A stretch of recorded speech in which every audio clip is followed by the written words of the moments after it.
The Japanese were extremely brutal to the women prisoners. In the women's concentration camps run by the Japanese army, if anyone disobeyed, they would be stripped naked and whipped in public.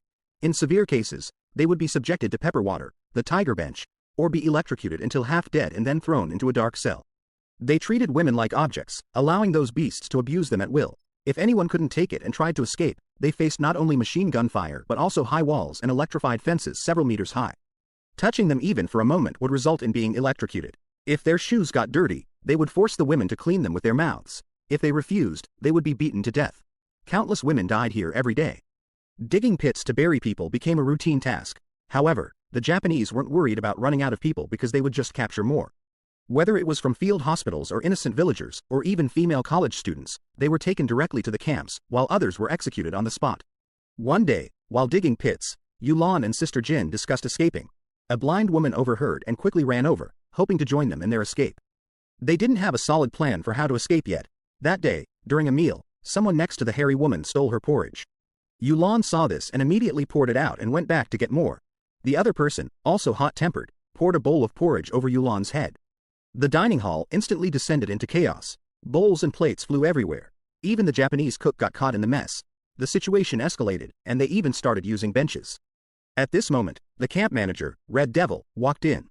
That night, several leaders were coming, and they needed to select a few women to serve them well. The women naturally understood what this meant.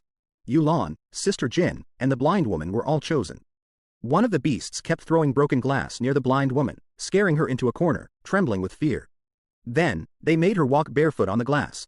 After a night of torment, they returned to the camp in tattered clothes. Exhausted, Yulan thought of getting some food from the kitchen when suddenly a man grabbed her and covered her mouth. Before Yulan could struggle, the man spoke the guerrilla's code word. It turned out he was Xiao Li, a member of the organization. He had infiltrated the camp to find out the whereabouts of the gold, which the organization needed to buy weapons. Yulan had been knocked out that day and only vaguely remembered it was at Baiyun Ridge, but couldn't recall the specifics. A Japanese man came over, asking for food. Xiao Li hurriedly went to greet them, agreeing to chat next time. Several trucks drove into the Japanese women's concentration camp, filled with young and beautiful women. These were all women the Japanese army had captured from who knows where. As they were being led off the trucks, a woman in white bravely resisted and was beaten by several soldiers. The women stood up to watch. Rifle butts struck the woman in white repeatedly, causing her to spit blood. The soldiers showed no sign of stopping. The women couldn't bear to watch any longer and rushed forward, starting a fight with the soldiers. The concentration camp was filled with screams of agony. The Red Devil shot and killed a woman trying to escape. Then he fired several shots into the air, and only then did everyone quiet down.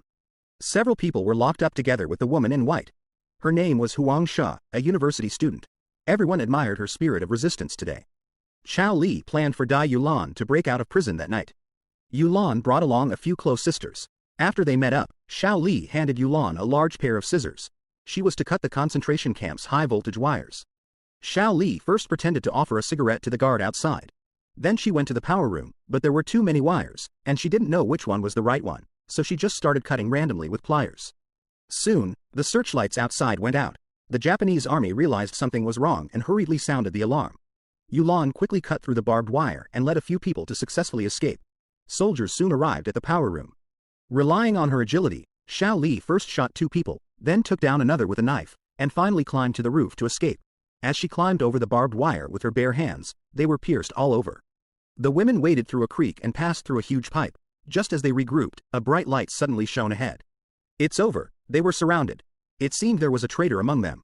Xiao Li wanted to climb out from the mountain but was riddled with bullets from a machine gun. With her last breath, Xiao Li told the guard that there was still an insider in the concentration camp. His name was Lao Kui, and he could help 6 of them escape. The women, in tattered clothes, were tied up and left to sunbathe on the ground. Even a sip of water was a luxury. Their skin was cracked from the sun, and they were suspicious of each other, wondering who the traitor was. Under the scorching sun, if they continued to be exposed, they would surely die. At this moment, the translator suggested that even if they died from the sun, the 6 guerrillas would reorganize a squad. It would be better to release them first and then secretly monitor them, as they might find clues. The Japanese officer felt this made sense and agreed to the translator's suggestion. The translator then called Sister Jin aside, revealing that he was actually another undercover agent, Old Kui. They still didn't know who the spy in the team was, but Old Kui promised to get them out, especially Yulan in the team. Recently, the organization intercepted a batch of gold bars from the Japanese, which hadn't been transported yet and were temporarily stored in a cave. Yulan's husband had planned to send a telegram to the organization to have someone retrieve them from the mountain, but then the Japanese suddenly arrived. Yulan's husband was shot multiple times and died. Before dying, he told Yulan the address. When Yulan was captured, she suffered a head injury and couldn't remember the exact location, so she needed to be taken to find the gold bars and quickly return them to the organization. After discussing the important matters, the two also sparred a bit. Meanwhile, the Japanese were also searching for the gold's whereabouts.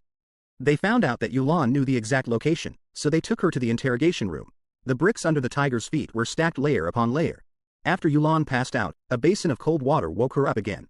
She endured the severe torture and didn't reveal the gold's whereabouts.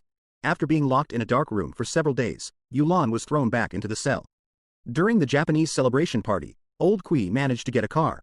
After a few women quickly got in, Old Kui hit the gas, trying to rush out through the main gate. But suddenly, a large truck appeared outside, blocking his way. Old Kui drove recklessly, crashing towards the gate, but it was firmly blocked by a crossbeam. After several attempts, it still wouldn't open. Molly jumped out of the car to move the beam, but was shot down. Seeing this route was impossible, Old Kui thought of another plan. It turned out they had long discovered Old Kui was a spy. The previous obstruction was just a formality to make Old Kui feel like he was escaping on his own, making it easier to track them and find the gold. Then, a large number of vehicles followed. They followed along, running and running, when the car broke down. At this moment, the blind woman, relying on her keen sense of hearing, noticed a large number of cars approaching. They hurriedly hid in the nearby jungle, crossed through it, and over a stream, arriving in the middle of a valley. Exhausted, they decided to rest for a while. The blind woman intended to step aside to relieve herself when she suddenly heard the sound of stones being rubbed together. It turned out that a trader was marking the spot. Unfortunately, the blind woman couldn't see who he was, nor could she see the large stone he lifted. She was directly struck down the waterfall and died on the spot. The trader threw away the bloody stone and rejoined the group. Just as they were about to leave, Old Kui noticed the blind woman was missing. After searching around, he found her body in the pool, along with an arrow mark nearby. Old Kui didn't raise the alarm but instead covered the arrow with a large stone and made a fake one beside it. The Japanese indeed fell for it. They followed the fake signal to a cave and walked right into the guerrillas' ambush. After a fierce battle, both sides suffered heavy casualties. A few people reached Baiyun Ridge, where Yulan suddenly remembered the exact location. They quickly found the cave and discovered the gold bars inside. At this moment, Huang Sha pulled out a gun and shot Elizabeth. It turned out he was the traitor in the group. Sister Jin quickly dodged, and Yulan intended to rush forward to fight him but was shot multiple times and fell to the ground. Sister Jin seized the opportunity to pounce, but she was no match for Huang Sha. At the critical moment, Old Kui arrived and swiftly took down Huang Sha. Huang Sha took the chance to run outside the cave. The Japanese fired several shots before realizing they had hit their own man. To force them out, the Japanese began pumping smoke into the cave. Old Kui first threw out a box of gold to distract them, then tossed out a large crate. When opened, it was full of venomous snakes. The Japanese were terrified and in chaos. Old Kui took advantage of the confusion to rush out, using his agile skills to quickly kill a few soldiers while he and the Japanese officer were fighting. Sister Jin came out and caught up with Red Demon. After a scuffle, Sister Jin stuffed Red Demon into an abandoned oil barrel and pushed it down the mountain. Red Demon rolled down from the top and died instantly. Old Kui was still fighting with the Japanese officer when Sister Jin picked up a gun and, crying, shot the Japanese officer who was about to slash Old Kui with a knife. But he didn't notice the Japanese soldier behind him and as a result was shot down by the soldier. Afterwards, he met his end. An angry Old Kui picked up a bayonet and turned the soldier into a pincushion. The movie, The Female Commando, ends here. It's an old film produced by Shaw Brothers in 1973, directed by Gui Ji Hong, a unique talent in Shaw Brothers films. This movie is also a noteworthy wave in the ocean of Shaw Brothers films. Alright, if you want to see more movie reviews, please follow me. Bye bye.